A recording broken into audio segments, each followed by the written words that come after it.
What expertise or issue do you want to focus on? And, you know, sort of the role of the meeting. Are you a facilitator? Are you the speaker? Are you leading a workshop? Who's your ideal target, okay? And then the geographic location. You know, my geographic location is they need to have an airport or a comfortable way out. You know, I'll go anywhere in the world. But some people don't want to travel and they really want to stay local. Okay? Here's some really sophisticated marketing concepts you want to take away. Dig where the ground is the softest. All right? If you have a special expertise, if you have lived your life in hotels for the last umpteen years, well, you know, I would think that hotel executives, you can relate to and you know them really well, okay? And so take advantage of some of that rich experience that you have. You know, Mike, you're another example of the kinds of things that you've dealt with. And you're a wonderful example of having lived in the real estate world, all right? So that's what Dig Where the Ground is stuff is. When we do this exercise, focus, you know, it's about focus, it's not about eliminating. So just because I'm saying that I'm just going to go after working moms, that doesn't mean you won't let man in the room. Or if I'm just focused, for me, if I'm just focused on franchises, you know, there's a whole bunch of restaurants out there that aren't franchises. And they've hired me, but they understand. And it's especially not exclusively, that's the same kind of concept. And the reason is because you do not want to play in a level playing field. Figure out where you have an advantage. All right? Do you think I have an advantage talking to franchises that are in health and fitness? Yeah. Yeah. Yeah, I do. And I probably have a disadvantage talking to hamburger chains. Okay. So who's your ideal target? Let's take a minute, and I want everybody to quickly write that down. I'm going to put these back up there.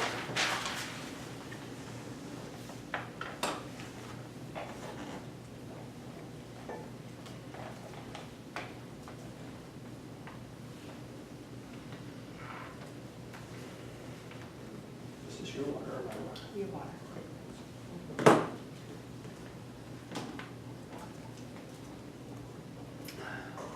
Who wants to give us one? Special needs parents. Special needs parents. Okay. Tell me more. Where do they live? They live everywhere. Okay. So you're not geographically specific. No. Okay. And how old are their kids? They are every age. I mean, yeah, so it's, Who's ideal?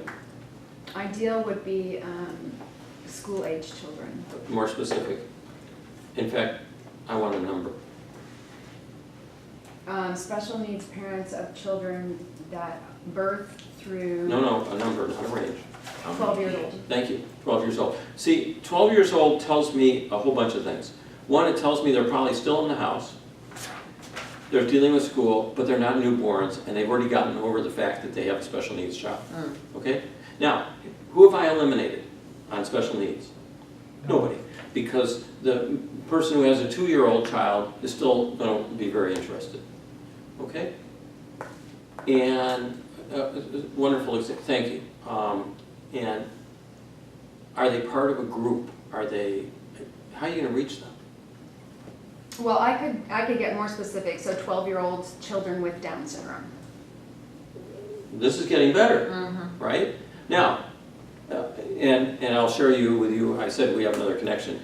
I had a son who had special needs. It wasn't Down syndrome, but you got my attention. Okay, even though you said, "Hey, we specialize in Down syndrome," I would make that leap. It's no problem. All right. What else? Down syndrome, 12 years old. I could say single parents with special needs children if you want me to get more specific. What else? Okay. Because they're dealing, and since I'm so familiar with it, a lot of the reasons they're single is because of the conflict that was created. 80%. Yeah. My wife and I we'll celebrate our 43rd. Very well done. And, you know, as we said, when we dealt with this, it was either going to bring us together or drive us apart. That's so I understand what you're saying. See the richness of this conversation? Okay? Don't we all of a sudden, now we want to hear more, don't we? Yeah. Okay. Who else wants to take a shot? Well, Go ahead. because mine seems to be more generic, so. Good, then I get to beat you up. Yes, you can do that, I can take it. So, so my audience would primarily be services businesses, solopreneurs or small business owners making less than $10,000 a month in their business. Okay. What business are they in?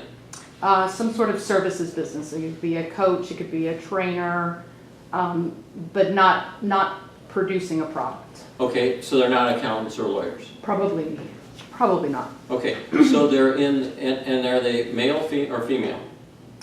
I don't care. I know you don't care, but what are you going to be better at? I'm not going to eliminate the other. I'm just pushing. Yeah. Most of my clients are male. Okay, and what's their issue? Their issue is they can't figure out how to make more money. They can't figure out how to monetize and do the things that drive revenue. Okay, so you're taking more of an accounting approach. I'm taking more of a sales approach. Okay, so they can't figure out how to make money. Be more specific. So They can't figure out how to bring in new business.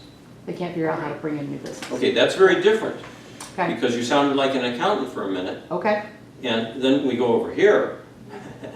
But so you're going to help them bring in more customers. Yes. Okay, great. So we're talking about professional coaches and people who are working, and who's their ideal audience? Who are they working with? Are they working with companies or are they working with individuals?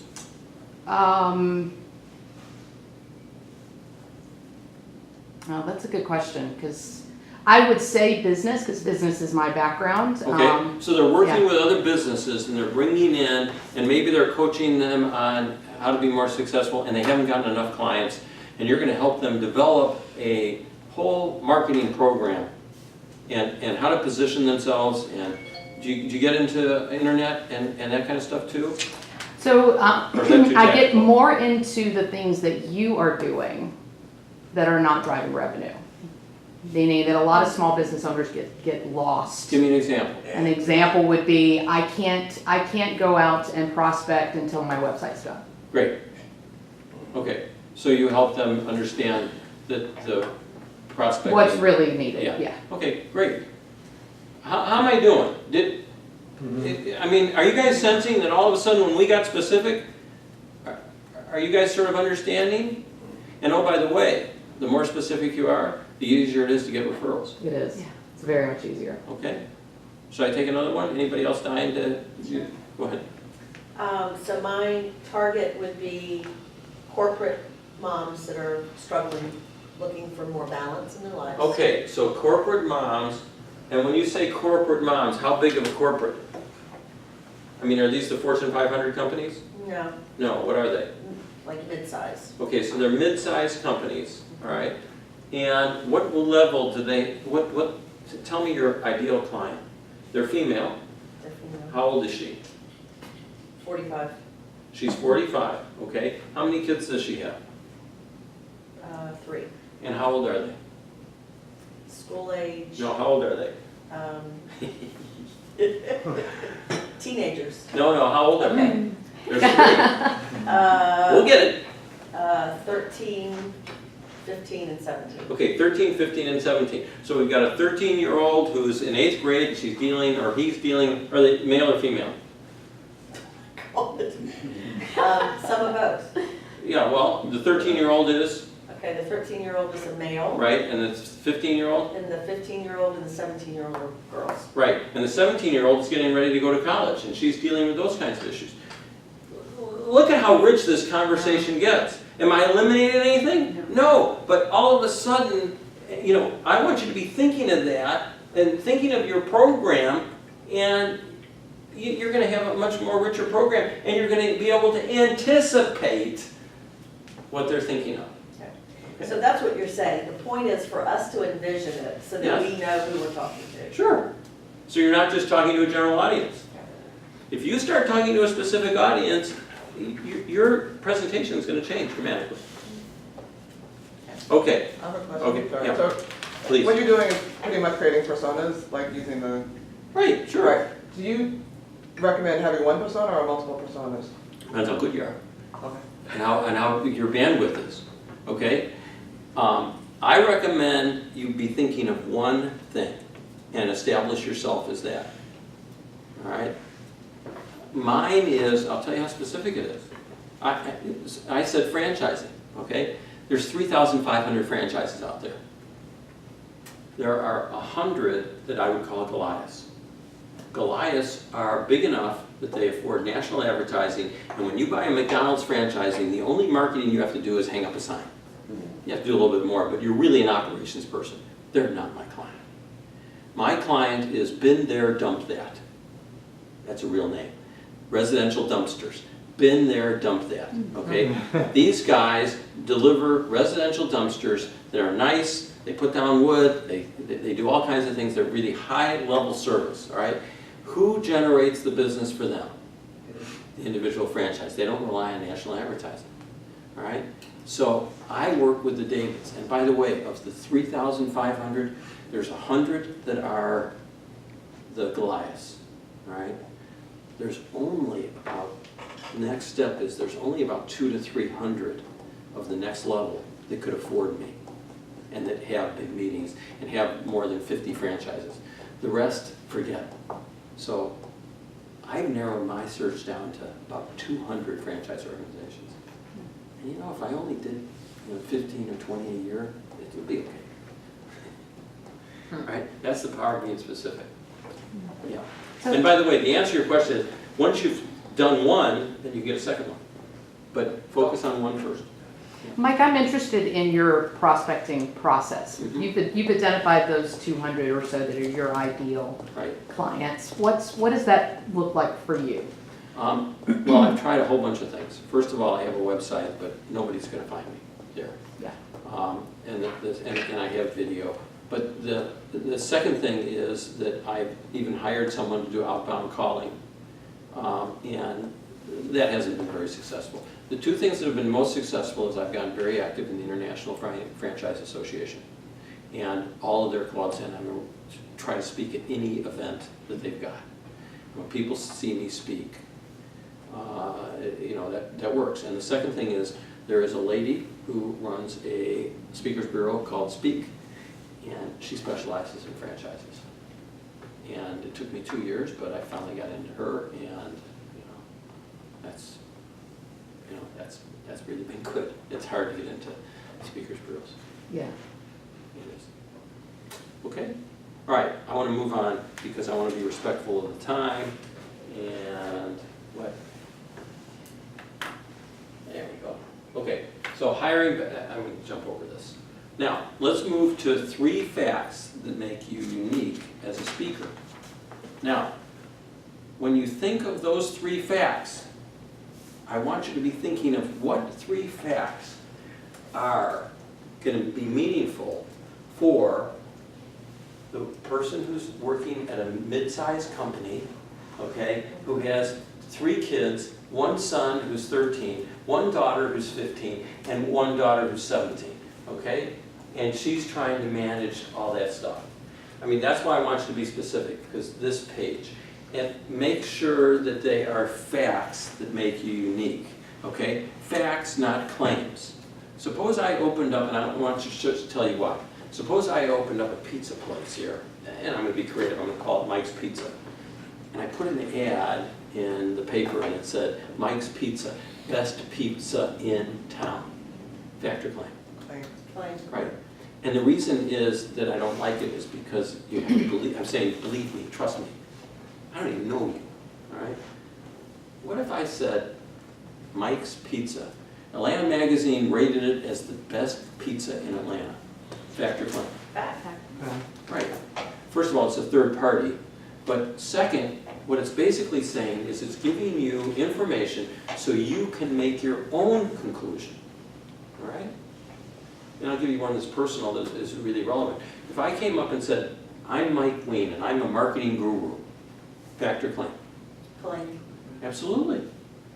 But how about if somehow I let you know that I worked at Frito-Lay, Pepsi, I have my MBA from Northwestern, and I teach marketing at Georgia State. Do I have to tell you I'm a marketing guru? You know, But you can draw your own conclusion. All right? What are the 3 facts that make you unique? 3 facts. Maybe it's your education, maybe it's your experience, maybe it's the industry, maybe it's a personal story like you drove a truck. And not only you drove a truck, but you were a female that drove a truck, which is a story unto itself. And I'm sure there's all kinds of interesting things. I know truck stops because I sometimes go from training up in Cartersville to going to a work meeting. And, you know, I don't get free showers like the truckers do, but for $10 I can have a really nice shower. The truck They stops are. have really gotten very nice. They are very nice. Yeah, yeah, it's surprising. What are those 3 things?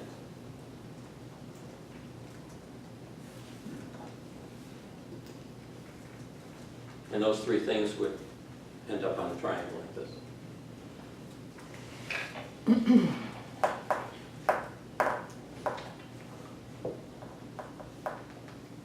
Okay, who wants to share the 3? You know what you're up for if you share, but you're up for helping to create, not only abuse, but helping to craft this very specific idea. Go ahead. So- Just tell us briefly who's that target I'm thinking of. So, Target is a technology individual contributor looking to move either into management or into sales. So Which one? they're not sure. They're at that point where it's like I gotta do something else, Okay, but I don't know what I want to do. all right. So, I guess my education. Well, so 3 things. just going through the listing. Well, because here's where I have the question, right? Education and background. I'm like that. That's Duke, education, engineer, computer science, right? 20 So wait a years minute. in corporate. Duke, you went to Duke. Mhm. Okay, and what did you major? Electrical engineering and computer science. So, Fine, that's a fact. Yep. Good. What's your second one? 20 years corporate in enterprise. So IBM Corporate enterprise. What were you doing? started off as individual contributor, programming and coding. Now, I don't want an individual contributor. That's too general. Right. Programming and coding. So you were I was actually programming. you were one of these I was guys. one of these guys. You're one of the guys in the audience. Yeah. Great. Okay, so that's 2. And 3?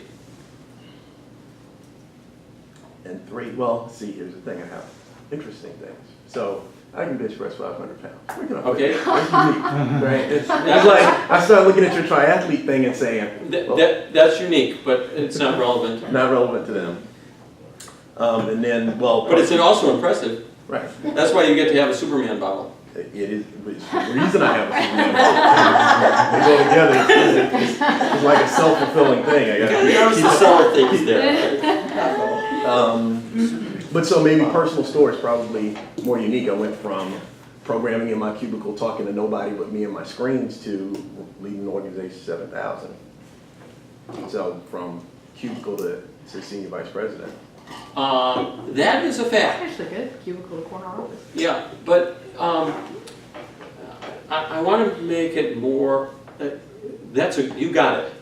But I want you to think about it as I'm someone who went from the basic engineer role to a very senior leadership role. And I made that jump. And you are the ideal. I want to, if I'm trying to make that jump, you got my attention. Great. Okay? But I work in the cool stuff. It's like, how did you get your triathlete into your triangle? All I'll right. show you. Okay. I'll show you. Okay? Go ahead. so Oh, you know what, wait a minute, I called, I want to make sure I get, I'll get back to you. yes, I want to make sure I get everybody a chance. Target, I'm gonna say, because I'm still struggling with that, but 50-year-old female. Thank you, Mhm. okay? Yes. And may I ask a personal question about that 50-year-old female? Yes. What's her health issue? Is she overweight? Is she, Struggle. We'll go with high cholesterol. okay, high cholesterol, and is, I'm really very specific in marketing, so, and I know this area only too well. Where are her children? Are they in the house, out of the house? Out of the house. Okay, and she's also probably dealing with the premenopause and Yeah, Those- in that post. Right, kind of somewhere and around what's there. her weight? Weight is probably about 145. Well, I mean, is she heavy or is she, I would say. I like that, people think that I'm so specific, I wanna know. she's- Yes, She's a little overweight. overweight, yeah. For herself, okay, so I've got an idea of the picture, go ahead. Okay, so I personally struggled with my cholesterol for a long time. Okay, so you have the personal experience Mhm. of dealing with it. Right, Uh-huh. yeah. And didn't do much about it. I thought I was doing something about it. And that was all diet and not medication? Right. Okay. Always. And then, and I also have a master's in public health, started a wellness program for Motorola. So those are two different things. So your education is a master's in public health, so you understand that. And then you're on the corporate world running a Wellness wellness program Right. for a Fortune 500 company. Used to Okay. be, yeah. Yeah, well, listen, I'm old enough to remember when Motorola had really good cell phones. They were Right. bricks. They were state of the art. They were car phones. Yeah, Okay, and I personally went plant-based 6 years ago because of my cholesterol to see just how far I could get it down. Okay. I had to see if this was really true. Uh-huh. So, and I did, and I have been, I've been basically well below where I Okay, needed so to I'm be. gonna, that is combined with, you had a cholesterol challenge yourself and you solved it. Mhm. Public health is 2, and Motorola is 3, or, Okay, yeah, I love those. What Okay. do we think? Okay, I mean, do we want to listen to this lady? And it's much more powerful than just, plant-based and whatever. Mhm. And I might not get that specific, but I would say, I help people deal with common health issues like cholesterol, right, okay, to live a healthier life and live it without all of the prescription drugs. Because there's plenty of us that are scared to death of prescription drugs. right. Okay, where's our time? Oh, good, we're in good shape on time. Okay, so No, that's okay, go ahead and go on. No, I'm gonna take a couple more. Oh, I'm in okay. good shape on time. All right, so anyway, we had talked about people that I'm talking to, my specific target would be real estate brokerage company owners Yeah, or the corporations, because those would be the people that could afford to hire me because it's their agents that can get them into trouble. right. So that's specifically who my target is. We talked about my edge, going to prison for 37 months, but I said I was a real estate financial executive, but I've also was a CPA with a major firm, and was the youngest executive with Dr. Pepper Company back in the day. Was that when they were in Dallas? That was in Dallas, yeah, over on Greenville Avenue. I worked there in that office. They were on Mockingbird. I guess they moved to, I mean, this goes back to the early 80s. yeah, well, that's when I was there. Yeah, Dr. Pepper, Foots, Well, I mean, yeah, okay, but we'll talk about well, that. yeah, it was like that, I but thought yeah. they were- I that was thought with- they were on Mockingbird and Central Expressway. Yeah, They- Mockingbird, it was at Greenville. Okay, well, it's Mockingbird and Greenville then. Yeah, Mockingbird and Greenville, they had the Yeah. big, huge property there. Yeah. All right. And then I was also a real estate broker myself and sold something like $350 million in properties. Okay, so I like the real estate broker, Mhm. I like the prison a Mhm. lot. No, I mean, that is, Especially that's a now. game changer. There's not a lot of Get your speakers there on ethics that can say, I understand the downside. Yeah. I went to prison for 37 months. And not only that, but you can talk in theory. We talked about the importance of being on the positive side. Now, when you're talking about ethics, you can talk with such credibility about the downside. Right. About what it did to your career, about what it did to your family, about what it did for everything. Your financial situation, I mean, I can't imagine. And those people who are going to hire you, they want someone to be able to have a lot of credibility to say, it ain't worth it. Right. And here's how you make sure you stay out of trouble. Right. I mean, I feel like just what you've told me I can envision your whole speech, which is exactly what you want. Right. I want to listen to this guy. Okay, well, I appreciate that. And I'm trying to come up with the third edge. The other thing too is that I have a very rare and serious heart disease, and I've survived death episodes. And in fact, one time I was totally blue. I mean, if you don't believe me, I can show you. I can show you a No, picture. I believe you. And deodorant. But so I don't know whether that would be the third because it brings in a personal story of survival. I don't know. Yeah, your other Adversity. two,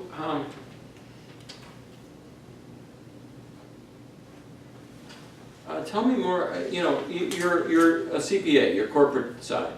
Right. I mean, to me, that there probably is something more, and you moved into a leadership role. Yes, I was a CFO of a company. Matter of fact, the role that got me in trouble, I was executive VP of finance for that company. Okay, so I like that a lot better, because here's the deal. One, you understand the downside, you lived it. Right. Okay. Two, you understand real estate, so if you're talking to real estate people, you can relate to them and you understand their challenge. Three, you were in the corporate world and you understood the pressures of challenging your boss, whether he was the president of the United States or whatever. It's Right. a challenge. Right. I didn't say that, did I? I got that. Not political, it's just management style. Yeah. No, but you understand those tensions. Right. Okay, I like those. All right? So, Mike, I'm still trying to get my third edge in here. That was your third. That was- Well, it's a similar thing. It feels like education and experience, right? Yeah, no, it was your third. Your prison, the fact that your real estate, and then your corporate experience. Oh, the corporate I'm separating experience. real estate, because your real estate Okay. experience wasn't necessarily, you were actually selling. Right. You were one of the guys, Right. okay? But then you were in corporate leadership, and especially if you were a CFO of a company is the guy who's in charge of ethics and Right. enforcing the rules. Right. Boy. So you were a player, you were the supervisor, referee, umpire, and you were also in jail. Right. Penalty box. At the beginning, I've only been in one jail, and it was 2 weeks ago. Alcatraz. Oh, yeah. I did the tour. Did you Yeah. swim? No, I did swim not it? swim. I did not swim. All right. All right, I want to move on. By the way, you asked me how I tied this in to the deal. Well, it's changed because I really focus on franchises right now. I can tell you that franchises, I taught franchising, marketing, and I also worked in a number of franchises in my career. But where I was positioning myself before is there's a lot of speakers out there, and I believe that I've been trained NSA, I've been speaking for a while. I'm very comfortable on the stage. I project. There's a lot of business people out there that are also very knowledgeable and have great stories, and there's also some very inspirational athletes that have incredible stories. There aren't many people who are world-class athletes and can speak, or there are not many. How many, really brilliant marketing leaders, business leaders, not just marketing, are read from notes and can't speak. And when you put these three things together, I have content, I have delivery, and I have inspiration. So that's really how I tie that in. And my Ironman triathlon, I use as a metaphor. As I've done right now, swim, bike, run, but all kinds of ways. Success in business is concentration, discipline, and endurance. And boy, is that true in competing in an Ironman. All right? I'm going to skip this. By the way, just two quick things that I'd love to share. One of my friends came up to me once and said, and not once, it happens all the time, my son just graduated college and he doesn't know what to do. And so I sat down with him and we did the same exercise, and it was like pulling teeth, especially with this guy, and his father was convinced he'd never find a job. because he was on a baseball scholarship at Appalachian State University. All right? He also majored in business, but more specifically, in graphic design side of it. And this guy loved the internet and understood social media and just was brilliant at it. So you look at that and you say, what does this guy do? And when I tell you what job he landed, you're going to understand the power of specific edge. He's in the marketing department for the Atlanta Braves. Right? Right? I mean, you're all laughing and saying, and you know what he said to me when I said, that's your specific edge? He said, Mike, you're nuts. How am I going to find a job? He found his dream job. Yeah. All right? And by the way, Crest, largest marketer in the world, and whether they know it or not, they even have a specific edge because Crest toothpaste fights cavities, freshens breath, and removes surface stains, right? I know you're all looking at me thinking, he really is a marketing guru. How did he come up with this thing? Well, I read the label. Fights cavities, removes surface stains, and freshens breath. All right? I'm going to conclude with the 5 levels of marketing, but here's the challenge. And let's quickly go around. I want you to think about it. Okay, so you have your target, and you have your message, right? Now, who are you going to sell this to? And some of you may not be selling it. Some of you just may want to just deal with community groups. But who's going to write the check for $1,000 or $10,000 to get you to show up, and who's going to put you on the airplane? And that's a real challenge. Does anybody have thoughts on, who they're going to get to pay for it, or you just want to do it because you want to give back? Please. The National Down Syndrome Association has, yearly meetings and regional meetings, so Terrific. they would pay for it. They do pay for speakers to come in. Right. Would you share I'm curious, do you mind sharing what your specific edge is? So based on what you've just done, single mom of 5, No, yeah, no, but what's your triangle? What are the 3 things? that would be one, like special needs mom. You're a special needs mom. Yeah. I am a swim coach and teacher, Uh-huh. and I'm an entertainer. Okay, all right, So that's inspiration, that's delivery and content. yeah, and I assumed that you probably had a child with special needs. I do. And what that does is, that gives you incredible credibility. I'm giving a speech in a month, and it's to people who have the same syndrome that my son had, which is mucolipidosis 4, MO4. Anyway, the topic of my speech is dealing with the final chapter, because Nanette and I dealt with the final chapter a year ago, and boy, do I have credibility. How old was he? 37. Oh, wow. Yeah.